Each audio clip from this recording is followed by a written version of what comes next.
Egaa yeroo kanatti sharafni maallaqaa sochii garaa gochaa jira.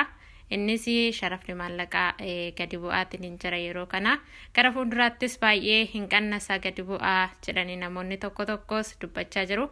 Akkasumas ibsa baankiin biyyoolessaa baaseen sharafni maallaqaa karaa gabaa gurraachaas karaa baankiis gara fuulduraatti gadi bu'uu akka danda'u dubbachaatiin jiru jechuudha. Kanaaf iyyuu guyyaa har'aas sharafni maallaqaa xiqqooshii isa duraa caalatti isa torbee lamaan darbee caalatti gadi bu'aatii adeemaa jira. Guyyaa har'aas sharafa maallaqaa kan biyyoota 14 qabadhee isiniif dhiyaadheen jira. Karaa gabaa gurraachaa akkasumas immoo karaa baankii daldala Itoophiyaa jechuudha. Biyyoota muraasa karaa baankii daldala Itoophiyaatiin qabadhee isiniif dhiyaadheen jira. Gamanumaanii gara odeeffannoo sharafa maallaqaa guyyaa har'aatti waliin dabarru.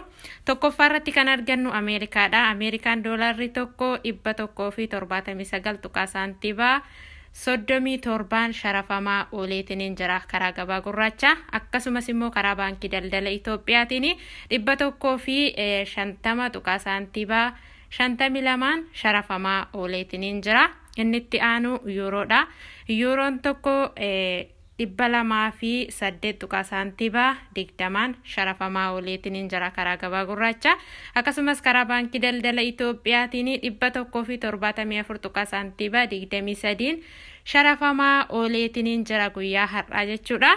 Inni itti aanu Swiss Frankidha. Swiss Frankiin tokko 223 tuqaa saantiibaa 20 sharafamaa ooleetiin jira karaa gabaa gurraacha. Inni itti aanu Kaanaadaadha. Kaanaadaan doolaarri tokko 127 tuqaa saantiibaa 78 sharafamaa ooleetiin jira karaa gabaa gurraacha. Inni itti aanu Awustiraaliyaanidha. Awustiraaliyaan doolaarri tokko 117 tuqaa saantiibaa 11 sharafamaa ooleetiin jira karaa gabaa gurraacha. Inni itti aanu Paawundi sterlingidha. Paawundi sterlingiin tokko 237 tuqaa saantiibaa 90 sharafamaa ooleetiin jira karaa gabaa gurraacha.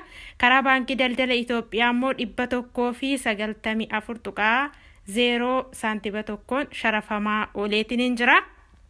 Inni itti aanu Kuweetidha.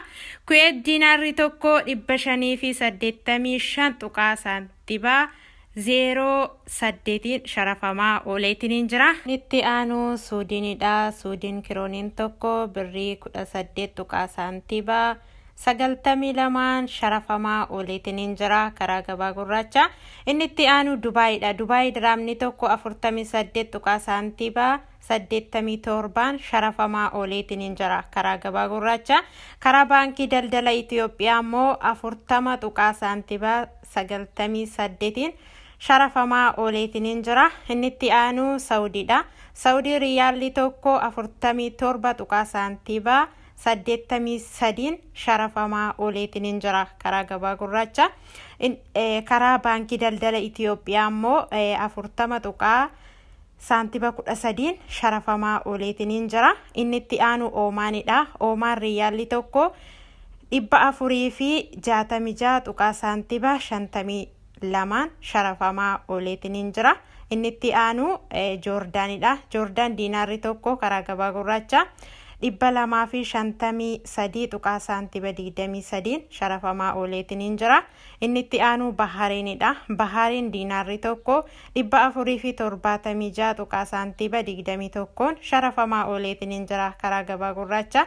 Inni itti aanu Israa'elidha. Israa'el shiqil tokko 54 tuqaa saantiibaa 91 sharafamaa ooleetiin jira.